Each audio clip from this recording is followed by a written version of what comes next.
Cher modérateur, cher public, je vous remercie de me donner l'opportunité de vous présenter ce travail qui porte sur la morbimortalité post-opératoire des fractures périprothétiques et interprothétiques du fémur après une prothèse totale de genou et qui évaluera l'intérêt d'une remise en charge précoce.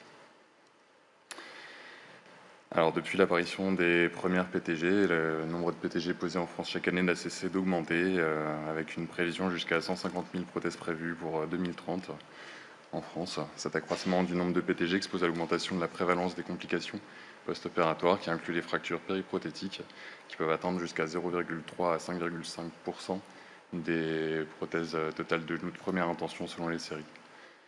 La mortalité des post-opératoires de ces fractures est assez sombre, avec une mortalité qui peut aller jusqu'à 15% à 1 an et 30% à 2 ans, un taux d'infection de 3 à 10%, de pseudarthrose de 5 à 10% et de reprise de 10 à 22%.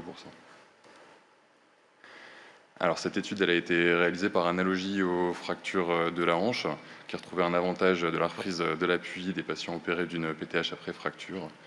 D'après l'étude de Richardson, pour les fractures ostéoporotiques du membre inférieur, en dehors de la fracture de la hanche, l'attitude du chirurgien est de volontairement interdire l'appui, alors que l'étude de Paulson, dans les ostéosynthèses du fémur distal par plaque, retrouvait qu'une restriction de l'appui avait un effet négatif sur la récupération de la marche et le pronostic à long terme. Donc l'objectif principal de cette étude, ce sera de déterminer l'influence de la reprise de l'appui précoce après une plaque verrouillée de fémur distal sur la morbimortalité des patients après fracture du fémur sur prothèse totale de genou. En théorie, la remise en charge précoce n'est pas sans risque, donc le premier objectif secondaire sera aussi d'évaluer la sécurité de cette remise en charge précoce. Et enfin, l'objectif était également d'évaluer l'influence de la reprise précoce de l'appui sur la perte d'autonomie des patients.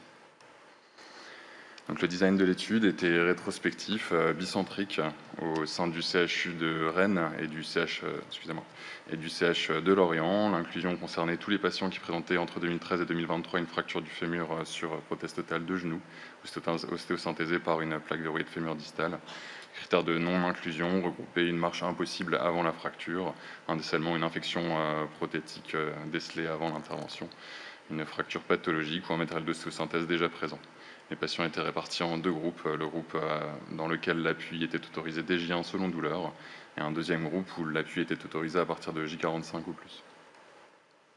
Les fractures étaient classées selon la classification de Lao, également utilisé la classification de la Softcot, et lorsqu'une PTH était présente sous-jacente, la classification de Vancouver était utilisée.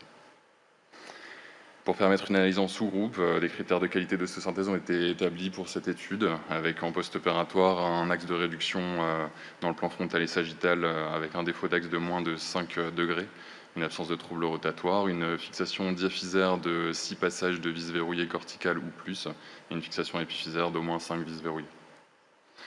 102 patients étaient inclus dans cette étude, avec dans le groupe remise en charge précoce 25 patients et dans l'autre groupe remise en charge différée 77 patients. Les caractéristiques des groupes étaient assez similaires. Le type de fracture, alors on avait 43% de fractures interprothétiques, et selon la classification de la Softcot et Vancouver, c'était principalement des types C1, et selon la classification de Lao, des spiroïdes simples de la diaphyse fémorale. En post-opératoire, il existait une tendance en faveur de la remise en charge précoce, avec seulement 16% de complications contre 27% dans le remise en charge différée, mais il n'existait malheureusement pas de différence significative entre les deux groupes. Après exclusion des patients qui ne respectaient pas les critères de qualité de l'ostéosynthèse, l'analyse de la complication, du nombre de complications mécaniques était réalisée et ne retrouvait pas d'augmentation du risque dans le groupe remise en charge précoce. Il existait une différence significative sur le délai de consolidation qui était retrouvé en faveur du groupe remise en charge précoce. Mais lorsqu'on s'intéressait à la courbe de consolidation, en fonction du temps, on remarquait que la consolidation était plus rapide, mais qu'il n'existait pas à terme de différence sur la prévalence des pseudarthroses.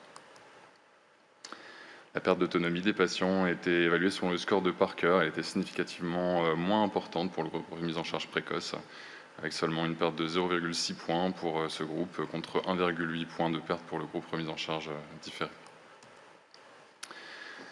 En discussion, donc, le taux de mortalité était légèrement différent de celui retrouvé dans la littérature, un petit peu moindre.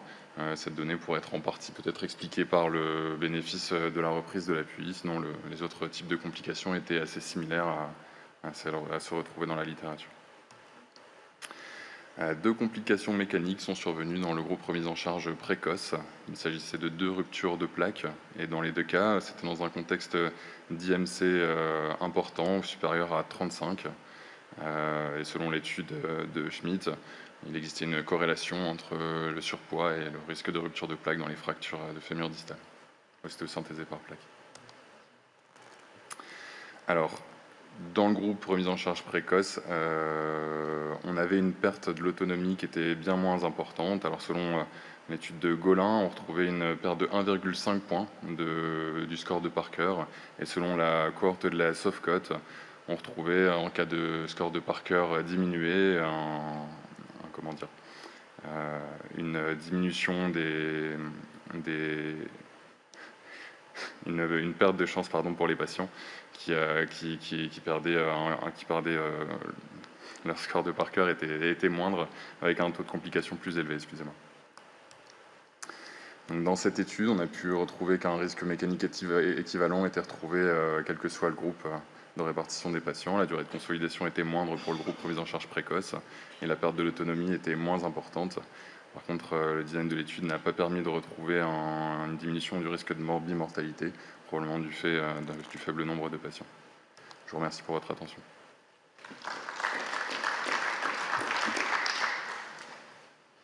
Est-ce qu'il y a des questions dans la salle?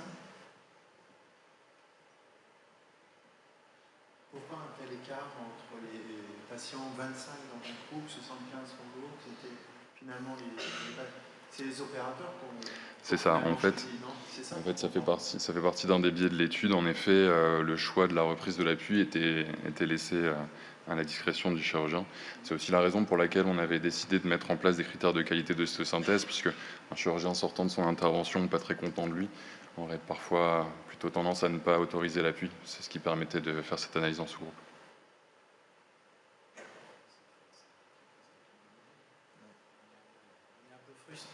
On est un peu frustré de voir que la reprise d'appui, mais bon, tu l'expliques bien, effectivement, il faudrait le randomiser pour avoir une vraie vision précise.